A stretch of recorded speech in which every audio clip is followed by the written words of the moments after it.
Celui qui n'a rien n'a pas le luxe d'être humble. Ici, rien n'est donné. Tout s'arrache. C'est la jungle.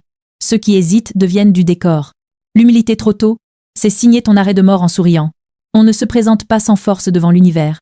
On l'arrache. Si la vie te frappe, renvoie-lui un coup qui fait trembler son univers. Si tu veux que la vie te respecte, commence par te dresser contre elle. Personne ne respecte celui qui s'efface avant d'avoir existé. Dans cette arène, celui qui hésite disparaît. Si tu te fais petit avant d'être grand, la vie ne te voit même pas. Ce monde ne demande pas ton avis. Il te teste. Alors montre-leur que tu n'es pas né pour te courber. Tant que la vie te frappe, ta seule option est de frapper en retour. Celui qui n'a pas encore gagné n'a pas le droit de déposer les armes. L'humilité prématurée, c'est mourir debout avec la tête baissée. La vie ne s'incline pas. Elle teste. À toi de montrer que tu existes. La modestie sans puissance, c'est tendre ton cou au destin.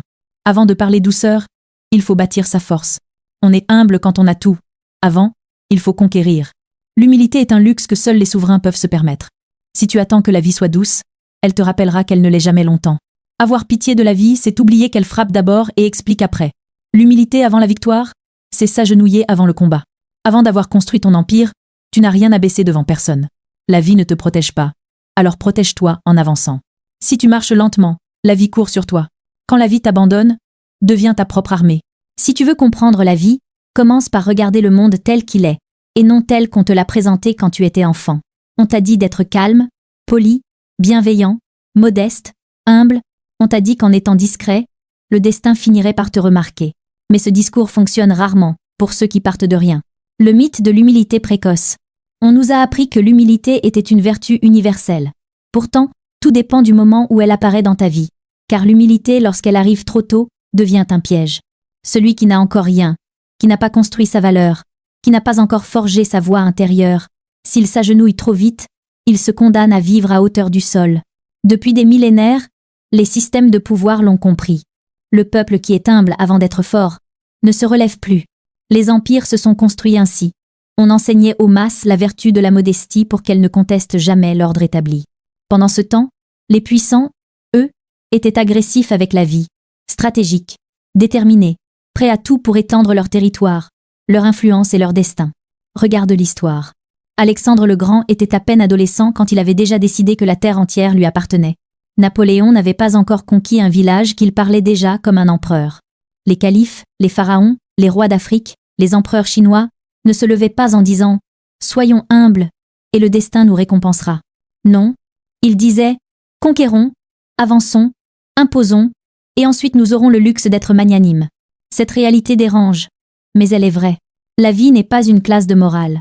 Le problème, c'est que beaucoup entrent dans la vie comme dans une salle de classe, en pensant que l'existence fonctionne comme une leçon de catéchisme, où les gentils gagnent à la fin.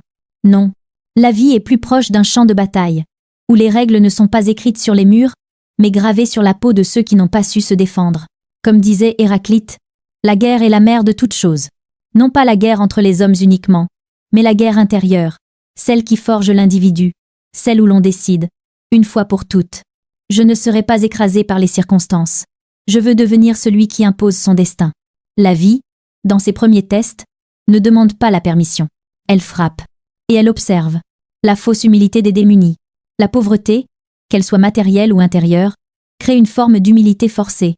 Quand on manque de ressources, on apprend à parler bas, à ne pas déranger, à espérer que le monde nous remarque.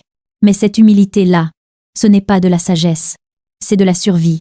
C'est le cri silencieux de celui qui n'a pas encore trouvé sa place. Comme l'écrit Alan Watts. Beaucoup se croient humbles alors qu'ils ne sont que terrorisés. La vraie humilité, la noble, celle des sages, ne vient qu'après l'ascension. Après que tu as affronté la vie, après que tu as conquis ta valeur, après que tu t'es prouvé à toi-même que tu pouvais rester debout. La Kabbale est la naissance de l'être. Dans la Kabbale, la création commence par le Tzimtzum. Une pression, un choc, un rétrécissement, une contraction de la lumière originelle. Avant que l'univers n'existe, il a fallu une tension. Autrement dit, avant que la lumière ne brille, elle a dû lutter contre l'obscurité. Cette métaphore s'applique à l'être humain. Si tu refuses le choc initial, tu refuses ta propre naissance spirituelle. Si tu veux sortir du néant, il faudra un moment où tu dis à la vie « Je suis là, je suis debout, je refuse de disparaître ». Comme le dit Hermès Trismégiste dans le Kybalion, rien ne se gagne sans mouvement, et rien ne perdure dans la passivité. L'erreur des modestes trop tôt. Beaucoup confondent humilité et effacement. Ils pensent qu'en baissant la tête, la vie finira par les apprécier. Mais un lion qui baisse la tête devant les hyènes ne survit pas. Une graine qui ne perce pas la terre ne voit jamais le soleil. Un peuple qui se courbe avant d'être debout perd son identité. Regarde l'exemple des Japonais de l'ère féodale. Avant d'enseigner l'harmonie du thé ou la délicatesse du pinceau, ils enseignaient l'art du sabre. Pourquoi? Parce que sans force, la paix n'est qu'une illusion. Même le Bouddha, qu'on imagine doux et paisible, a passé des années de combats intériorisés, de confrontation radicale avec lui-même. Il a affronté la peur, le doute, l'orgueil, la fatigue, la faim, et ce n'est qu'après avoir gagné contre lui-même qu'il a pu dire « Maintenant je peux m'asseoir. Tant que tu n'as rien, tu ne peux pas être humble. Il faut dire les choses telles qu'elles sont. Tant que tu n'as pas construit ta force, ton identité, ta souveraineté, tu n'as pas encore gagné le droit d'être humble. Parce que la vie, quand elle teste, ne regarde pas. Si tu viens d'un quartier pauvre, si tu as des parents malades, si tu traverses une période difficile, si tu pleures déjà dans ton coin, elle frappe. Pas pour te punir, mais pour voir si tu vas résister. Comme disait Zoroastre, ce n'est pas le monde qui t'écrase, c'est ton absence de colonne. Imagine cette scène. 2 personnes marchent sous la pluie. L'une serre les dents, avance, accélère, refuse de se laisser ralentir.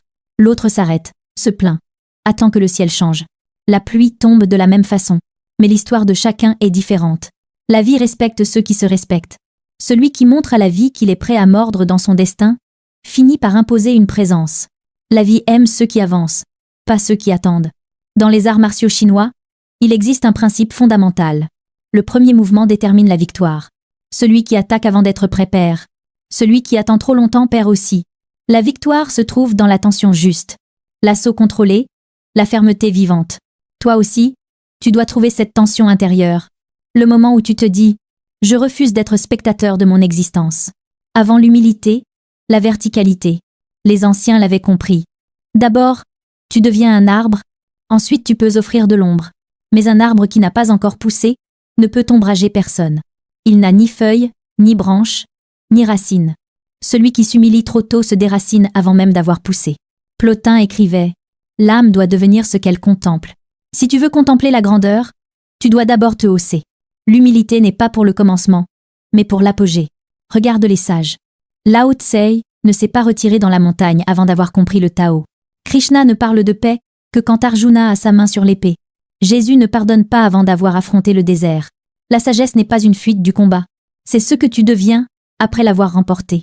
Comme disait Gurdjieff, on ne peut pas se contenir tant qu'on ne s'est pas construit.